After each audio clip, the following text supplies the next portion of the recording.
I'm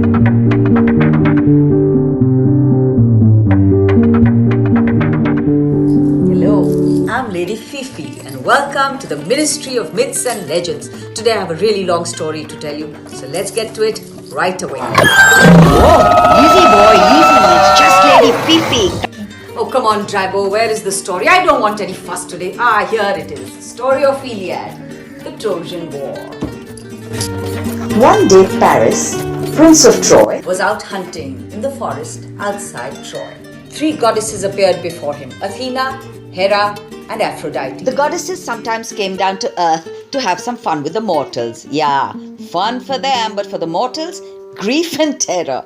Now, Aphrodite, the goddess of love; Athena, the goddess of warfare; and HERA, the goddess of marriages. She was the wife of Zeus. And they all 3 sought his opinion on who was the most beautiful of the 3. Each goddess promised him bountiful rewards should he choose her. Paris shuddered, thinking what the other 2 unchosen ones would do to him, but he had to obey. So he chose Aphrodite because there was nothing that he wanted more in the world than the most beautiful woman in the world.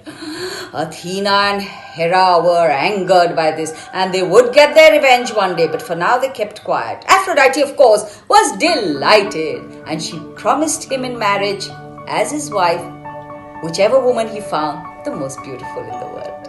One day, Paris was in Sparta, the kingdom of Sparta, as a guest. He saw the beautiful Helen, wife of King MENELAUS, the king of Sparta, and he fell in love with her, and he kidnapped her and took her back to Troy. The Spartans were angered by this act of Trojan insolence. It is not honorable to steal a man's wife. They wanted their queen back, so they united with the other kingdoms of Greece to fight Troy and bring Helen back. Troy, to defend itself, united with the kingdoms it was friendly with. The Greeks set sail on the Aegean Sea. Poseidon, the king of the gods, was a friend of the Greeks, and he calmed the waters to make their sail comfortable, easy, and fast. When they reached Troy, they realized that the walls, the fortifications around Troy were very, very strong. It would be difficult indeed. The Greeks camped around the city on the beaches and laid siege. Troy was holding up very well indeed for the first few days, while the Greeks, they were just sitting around in their camps. One might wonder where the might of the great Greek army was. But Achilles, the strongest and the most courageous of the Greek heroes, was not fighting. He was sulking because he had had a problem with the king, MENELAUS. Due to this, the morale of the troops was very low. Next day, the Trojans attacked early morning. They broke through the Greek camp walls, sending most of the Greek forces retreating towards their ships which were in the sea. Now, the Greeks were getting very worried. They were losing the war. Patroclus, a very good friend of Achilles, went to Achilles and said, "Please, Achilles, join us, come to the battlefield, otherwise all will be lost.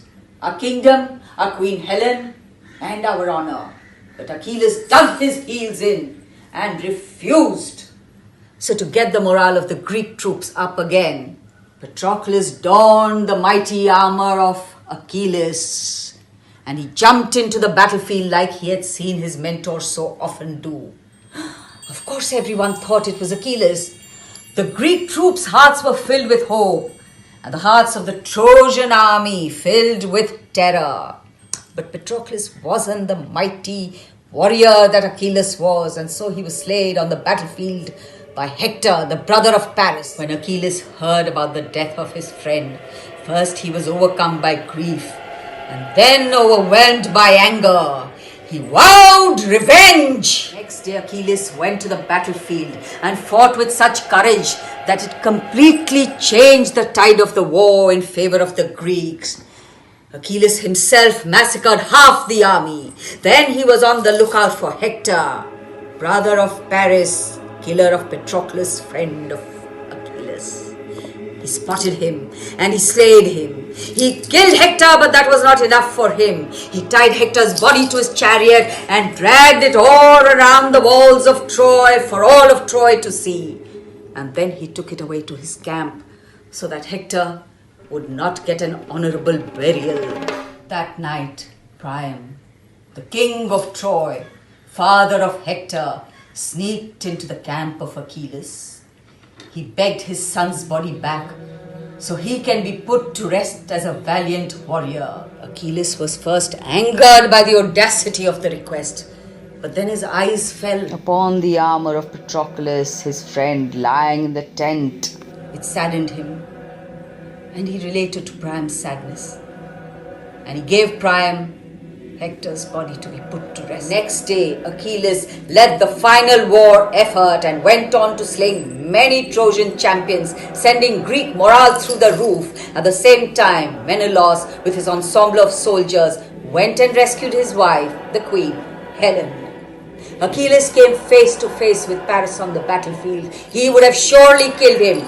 But Paris, scared and weak, shot an arrow at Hercules. It would have surely missed. But, and between two buts, lies the treachery of the gods. Apollo, seeking revenge for his son who had been killed by Achilles, took the arrow that Paris had shot and guided it to the heel of Achilles, his one and only weakness, killing the great hero with treachery. This killed the Greek morale and sent them retreating. The Greeks had already got their queen Helen back, and they had suffered huge losses. Both sides had, but the Greeks more so. They should have gone back to Greece, but no. The thirst for revenge was so much. They wanted to destroy Troy completely, but that was not possible now. At least by fair play. And now again, here come in the gods and their games. Remember, Paris had chosen Aphrodite over Athena and Hera. Both the queens now saw their chance to get even with Paris. So they gave the Greeks the idea of the Trojan horse. The Greeks built a huge, massive wooden horse, and they filled their soldiers inside its belly. Then they left it on the beach. They sat in their ships and sailed away. They left one Greek soldier on the beaches. When the Trojans came out to see why the Greeks had sailed away, this soldier told them that they had not enough troops left and they were all tired. So they were going back to Greece, but they had left a peace offering: the horse. The Trojans laughed at the Greek cowardice, and they took the horse and displayed it in the middle of the city. They spent the day drinking and eating and celebrating their victory late into the night. At night, when the Trojans were tired and fast asleep, the Greek soldiers opened the belly of the horse. They sneaked out and they opened the gates of Troy. The Greek ships that had gone only a little into the sea before turning back had their soldiers ready and waiting in the darkness. As soon as the gates of Troy opened, they rushed into the city and killed all the sleeping, unprepared Trojans. Then they looted and pillaged the remains of Troy. Legends have it that Troy would have been invincible had they survived. The gods for Troy were not happy for the extent to which the Greeks had gone. Many participants of the Trojan War were cursed for life, some not even making it back on their journeys to Greece. Two things in this story are worth a little bit of information. The first one, why was the heel of Achilles weak? Legend has it that his mother, Thetis, took him to the river Styx and dipped him in it to make him super strong and invincible. She held him by his heel and dipped him into the river. But she gripped him so tightly on the heel so that he doesn't fall into the river that the water did not touch his heel, making the rest of him invincible, but leaving his heel vulnerable and weak. The phrase Achilles' heel is used to describe a powerful man's fatal weakness. In the Mahabharata, Gandhari blindfolded herself because her husband, Dhritarashtra, was blind. After years of blindfolding, the first thing Gandhari's eyes would gaze upon would become invincible. So just before the Kurukshetra war, she asked her son Duryodhan to come in front of her stark naked. Duryodhan obeyed, but out of modesty, he covered his groin with a leaf.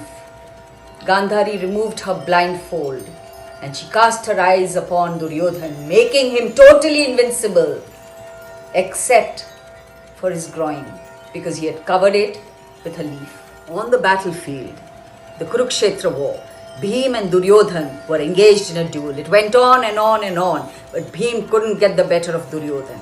Then came along Krishna, and he pointed out to Bhim the groin of Duryodhan. Bhim took his mace and hit it on Duryodhan's groin, killing Duryodhan, again with treachery. Achilles, his weakness, his heel, killed there by the treachery of the gods. Duryodhan, his weakness, his groin, killed there by the treachery of the gods. So many similarities between our Hindu mythology and the Greek mythology. One wonders how at that time, when there was no travel, there was no knowledge of the other world, countries, creatures, people, cultures, no Google even. Gets you wondering, yeah? Tarot card time. There's the spread. This is the card that I choose. Oh gods, guide me.